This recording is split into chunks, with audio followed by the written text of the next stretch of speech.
Every economic crash in history has transferred unimaginable wealth to those who saw it coming, while everyone else watched their fortunes evaporate. In 2001, Amazon sold for $6. Netflix was considered worthless. Phoenix condos changed hands at 30 cents on the dollar. These opportunities did not disappear. They moved quietly from panicked sellers to patient buyers, multiplying fortunes 10 times, 50 times, even 100 times. With debt, valuations, and market cycles all now pointing toward another massive reset in 2026, the stage is set for the greatest wealth transfer of our lifetime. But who truly profits when the system breaks, and what does it take to be on the right side of history? In the depths of every financial panic, a handful of buyers step forward while the rest of the market scrambles for the exits.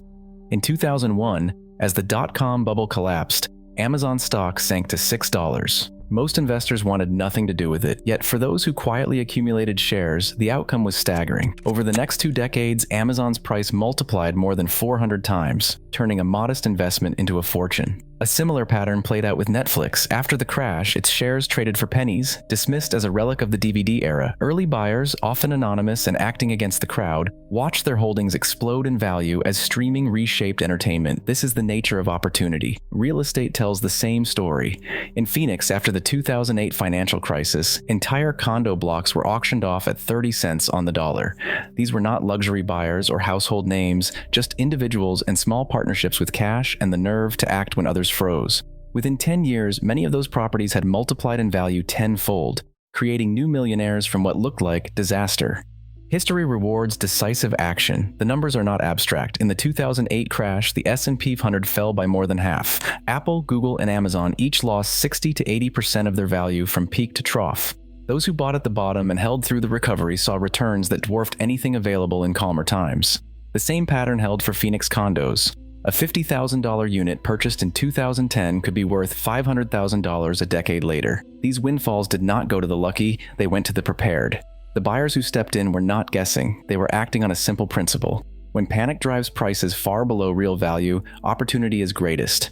Their actions reshaped ownership of America's most valuable companies and properties, quietly shifting wealth on a scale that statistics alone cannot capture. Every crash has its winners, and history shows that the biggest fortunes are built when others are running scared. Those moments of disorder create rare entry points for disciplined investors, and that is how wealth moves and is made.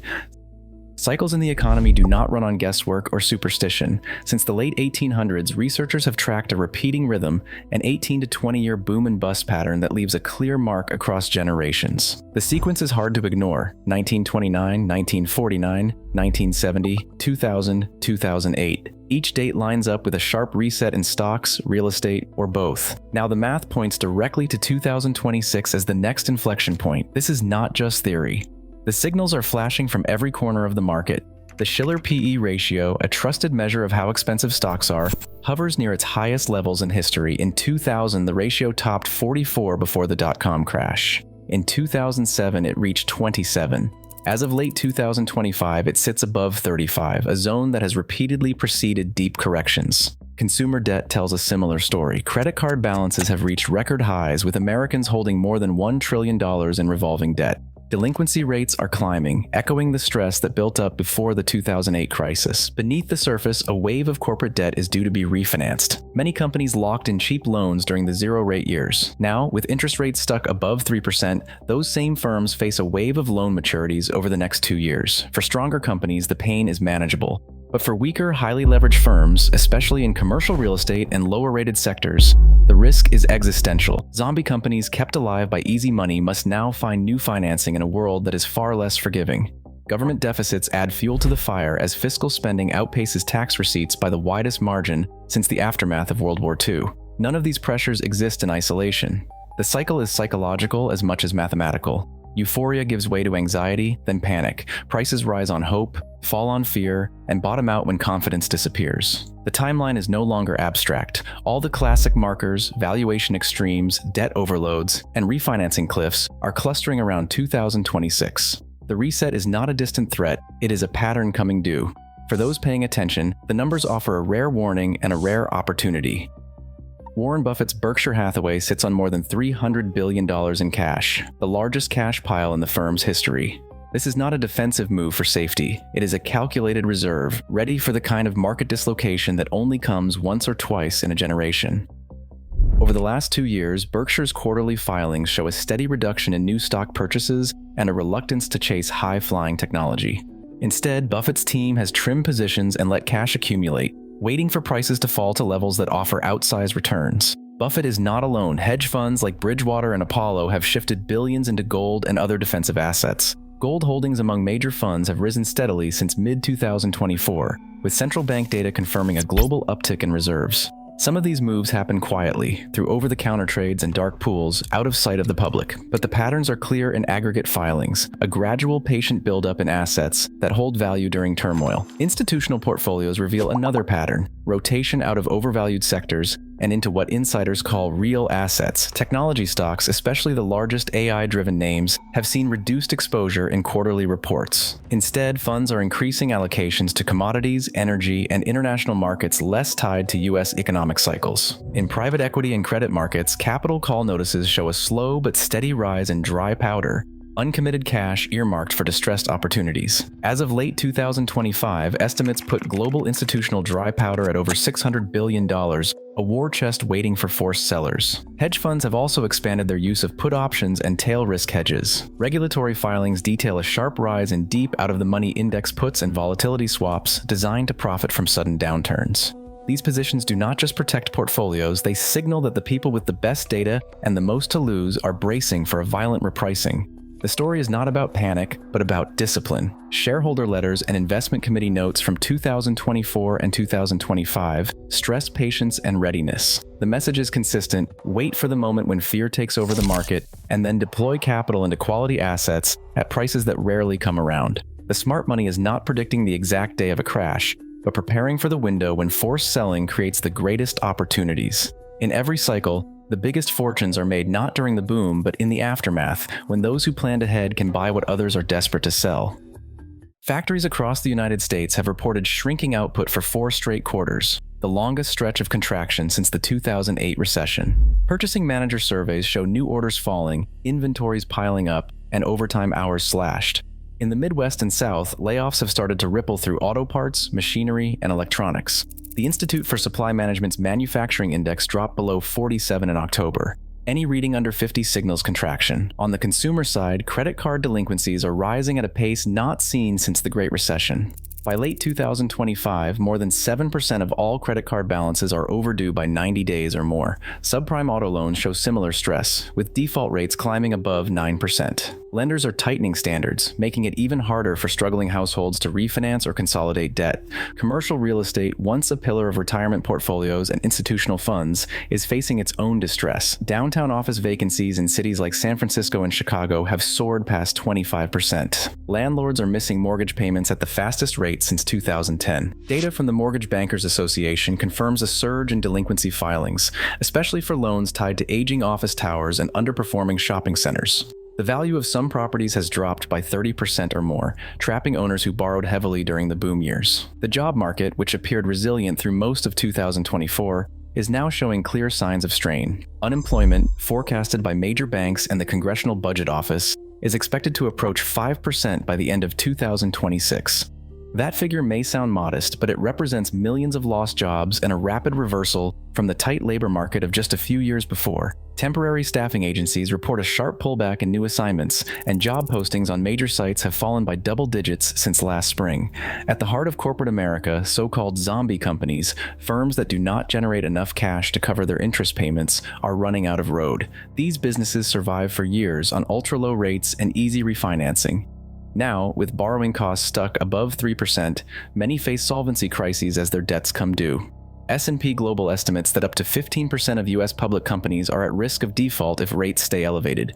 The weakest are already missing payments or quietly closing their doors. Each of these warning signs, contracting factories, rising delinquencies, real estate distress, growing unemployment, and corporate zombies, adds up to a dashboard flashing red. The numbers are no longer theoretical. They are the lived reality of an economy under mounting pressure where cracks are spreading in plain sight. In every cycle, the crowd moves together. When headlines scream crisis, most people rush to sell, driven by fear that losses will only deepen. This reaction is not random, it is hardwired. Behavioral economists call it herd bias. The instinct to follow the majority, especially in moments of uncertainty, has shaped markets for generations. In 2008, online forums filled with panic as portfolios evaporated overnight. Selling felt safe because everyone else was doing it.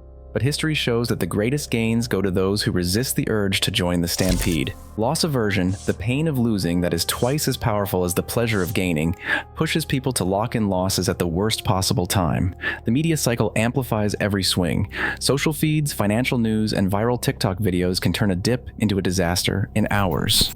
But while fear spreads quickly, so do new ideas. Generation Z and millennials, raised on instant information and digital communities, are entering the market at a unique moment. They share strategies, debate risks, and crowdsource research in real time. Some will fall prey to the same emotional traps as previous generations. Others will use these tools to break the cycle, learning from past crashes and preparing to act when opportunity appears. Every generational reset brings a chance for new players to take the field. Those who step back, question the crowd, and hold their nerve can build wealth while panic sellers hand over the keys. The next transfer of ownership will not be about luck, it will be about mindset. The edge belongs to those willing to think differently, even when it feels uncomfortable. Liquidity is the foundation for every prepared investor. Before any crash, the most important step is building a cash reserve, not as a shelter, but as ammunition. The pattern is clear across decades. Those who arrive at the bottom with dry powder are the ones who buy assets at their lowest, while others are forced to watch from the sidelines. Financial advisors and institutional playbooks often recommend holding 20 to 40% of a portfolio in cash or cash equivalents during late cycle periods. This is not about hiding from risk. It is about being ready to act when forced sellers flood the market. Cash does not have to sit idle. Options include high-yield savings accounts, treasury bills, money market funds, and short-term government bonds, vehicles that keep funds accessible and insulated from wild price swings. The goal is to avoid being locked into illiquid investments when opportunity knocks. In 2025, as volatility rises and headlines turn bleak, those with liquidity will have the freedom to choose their moment. Preparation is not just about cash, it is about research. The best buyers in every crash know exactly which assets they want, why those assets hold real value, and what price makes them a bargain. This is the time to study company balance sheets, track real estate trends, and understand which sectors are built to last. When panic selling begins, there is no time to scramble for information. The disciplined investor has a checklist, a watch list, and a plan. By the time the crowd is searching for answers, the prepared are already executing. That edge, liquidity, and knowledge has always separated the winners from the rest. Buying during a crash is only the beginning. The real power comes from stacking discounts, hedging against inflation, and letting time do the heavy lifting. History shows that assets trading at 70 to 90% below their highs are not rare during panics. They are the rule, not the exception. In 2009, blue-chip stocks, prime real estate, and even entire business portfolios changed hands at fractions of their previous value.